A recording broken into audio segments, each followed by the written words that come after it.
Daglotset. Adidacaloma. Ai mamo, კურთხევა რატო არის საჭირო? ან სახლის, ან ჯვრის, ან ხატის და რა ძალა აქვს ამას? ან რა ძალა ეძლევა კურთხევის შემდგომ? სახლის კურთხევის დროს გადმოდის ფარველი ანგელოზი ევლება სახსა და დაცული იქნება სახლი.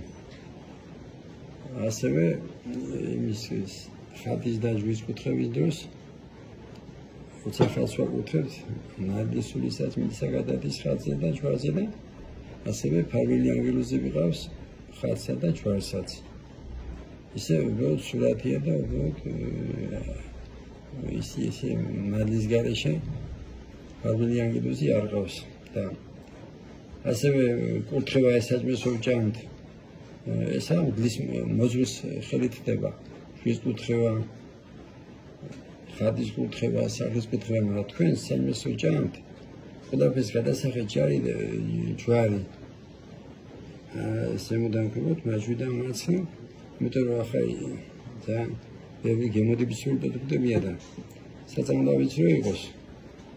ვიძვის გადაწერეთ, ის აღარ გევნება ამის მაგალითია წმინდა გიორგი და სხვები, რომელთა მოწამლა უნდა და აღარ უნებულა და ერთი ასეთი შემთხვევაც არისო. ერთ ებრაელს უნდა და ქრისტიანის მოწამლა. ერთხელცა და ორჯერ სამდა და მესამეჯერ ძალიან დიდი ის საწამლავი გაურია და ცოცხაილო და ჩა გაუგვიდა ამ ებრაელს და რასაკეთებო შენ ჭამის დროსო და უთხარო აი ჯვარსახო და ის ებრაელი მერე მიხვდება ჯვრის ძალას და მოინათლება. ასეთი ძალა კურთხევას. და მამა, ნაკურთხი წყალი რამდენად საჭირო არის და რამდენად ამ აი ჯადოს ესეთ სიბოროტეებს აქრობს, მამა. აი სახლის კურთხევის დროს ფარველი ანგელოზის გარდა კიდე ნაკურთხი წყლით ისხურება ყველა ესე იგი სახლის კუნჭურები, კედლები და ნაკურთხას ისხურება დიდი ძალა. ასევე თქვენს ნაკურთხი წყლი არის შეიძლება ყოველ დიდას დალიოთ, ექიმებისგან ცნობილია რომ ეთიჭიკის წყლის დალევა ჭამამდე 9 საათამდე კარგია და მეთუმეტეს თუ იქნება ნაკურთხი წყალი. რა განსხვავება ახლა ნაკურთხასა და უბრალოდ წყალს შორის?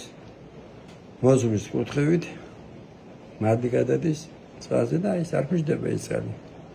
და როგორ ფუჭდება ახლა წამოიღინეთ, რა კარგი იქნება ის ჯანმრთელობისათვის.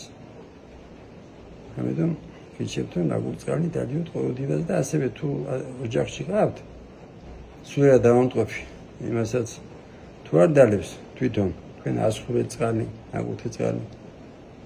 დიდი ძალა აქვს ნაკურთხის ხურებას. ასევე ზოგი ამასო შიშები მაქვსო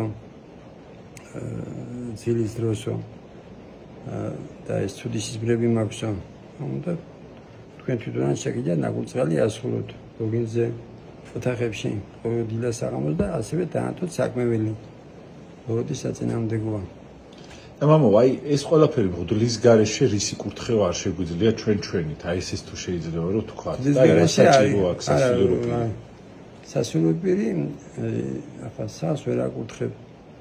ჯვარს ვერ აკურთხებ, ხატს ვერ აკურთხებ და მე პირადად 99 წლიდან მოძღვარი ვარ და გონია თუ მაინც მე უნდა მივიდე თუ ვინმე რეანიმაციაშია, მაგრამ ძალიან დიდი შეცდომა.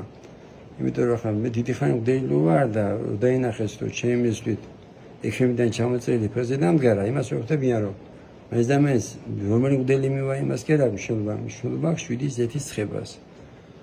ასევე აღსარებას, ზიარებას დიდი მნიშვნელობა აქვს და ამიტომ გირჩევთ რომ თუ ვინმე რეანიმაციაში ყავთ ან ზოგი სამწუხარო და ვინც ჩემი ასაკისა ან ფოდიდი ასაკისა ასაშვილი მეუნება ასე მშობელი უკვე შეიძლება გადაიცვალოს და მე მეუნება რომ მოძღვარი არ უნდა, იმიტომ რომ ასეთი სრულწმენა აქვს რომ თუ ზიარები ესე იგი უნდა გადაიცვალოს. ამ დროს ჩვენ მოძღვრები ყოველ კვირა წირავ და ყოველ კვირა ვეზიარები, ზოგიერთები კიდე ყოველ დღე წირავენ, ყოველ დღე ზიარებიან და ასეთი სრულწმენა აქვს ზოგიერთებისა სამწუხაროდ არ ზიარებიან. და რომც იცოდე რომ შენი მშობელი ან ძმა ან ვიღაცა მიყავს მეცა და თქვენ აღსარება, რატო? იმიტომ რომ და აზიარო, იმიტომ რომ მე ეს ვინც გადავიცემი ჩვენა 40 დღე გავდივარ საზვერებს და სინანული და აღსარება ზიარები თუ გადაიჭდება სავა 3 დღეში შენიანი. და გახაროთ მეთმა, დაკუცოთ. მადლობა. ისრალო